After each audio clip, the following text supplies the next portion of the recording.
Everyone, welcome back to my channel. Bigg Boss में चल रहा है हाई वोल्टेज ड्रामा, जहां बिग बॉस का डबल स्टैंडर्ड देखने को मिला है। रजत दलाल और चाहत पांडे में ये काफी कंफ्यूजन था कि किसका एविक्शन होगा। एविक्शन तो हो चुका है चाहत पांडे का, लेकिन जो चीजें हैं वो ये है कि सलमान खान जिस तरीके से वीकेंड के वार पर क्लास लेते हुए दिखे विवियन डिसेना और करणवीर मेहरा की, तो उसमें टॉपिक तो सेम था लेकिन चीजें अलग थी। जहां इस वजह से विवियन डिसेना की क्लास लगी कि उन्होंने और किसी और के लिए ना खेल करके अपने लिए क्यों खेला, यहाँ रिश्ते इंपॉर्टेंट बताया गया। और करणवीर मेहरा की क्लास लगी कि वो अपने लिए ना खेल करके किसी और के लिए क्यों खेले। तो ये दोनों चीजें बिल्कुल अलग हुई। यहाँ ये थी मेकर्स की मर्जी कि विवियन और अविनाश अपने लिए ना खेल करके कहीं ना कहीं ईशा के लिए खेलते, और करणवीर मेहरा चुम के लिए क्यों खेले, उन्हें अपने लिए खेलना चाहिए था। तो ये चीजें कहीं ना कहीं बहुत डाउटफुल हैं, और ये मेकर्स के डबल स्टैंडर्ड देखा जा सकता है, इस तरीके से कह सकते हैं। जहां पर सीधा सीधा मेकर्स को कह देना चाहिए कि ईशा के लिए खेलो, ईशा को टाइम गॉड बनाओ, ईशा को टिकट टू फिनाले दिलाओ।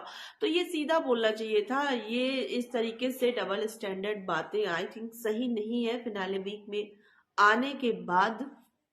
तो इस तरीके से सारी चीजें जो हैं वो ईशा के फेवर में होती तो सही होती। ना विवियन गलत है, ना करणवीर मेहरा गलत है। गलत है तो वो सारे कंटेस्टेंट गलत हैं जो ईशा के फेवर में नहीं है। ऐसे ही मेकर्स ने विवियन डिसेना को लाडला बोल दिया था, लेकिन असली लाडला तो कहीं ना कहीं अविनाश मिश्रा और ईशा सिंह है मेकर्स के लिए।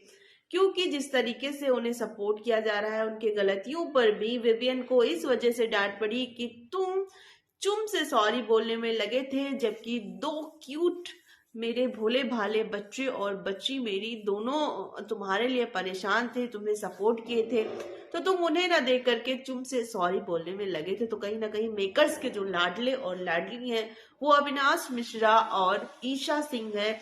और पूरा पूरा ये चीज क्लियर थी कि अगर ईशा टाइम गॉड ईशा को टिकट टू फिनाले मिलता तो सारी चीजें अच्छी होती, और अब चीजें गलत हो गई। क्योंकि करणवीर मेहरा ने चुम के लिए खेला और इसमें कुछ भी गलत नहीं है। अगर करणवीर मेहरा को ये लग रहा है कि वो टॉप 5 में जा रहा है तो वो अपने दोस्त को आगे बढ़ाना चाहता है, तो इसमें कुछ गलत नहीं है, इसमें प्रॉब्लम नहीं होनी चाहिए मेकर्स को। और वही सेम चीज विवियन के लिए है। विवियन अगर अपने लिए खेल रहा है, वो जाना चाहता है, टिकट टू फिनाले उसे चाहिए और वो खेल रहा है अपने लिए, तो इसमें भी कुछ गलत नहीं है। वो अपने लिए खेल रहा है, ये पर्सनालिटी शो है और वो दिखा है। तो ओवरऑल देखा जाए तो मेकर्स का ही क्लियर नहीं है, और सीधे सीधे बोल नहीं सकते हैं कि ईशा को सपोर्ट करो।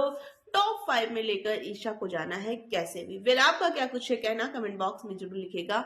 मिलते हैं नेक्स्ट वीडियो में नई इन्फॉर्मेशन के साथ। तब तक के लिए बाय बाय, टेक केयर।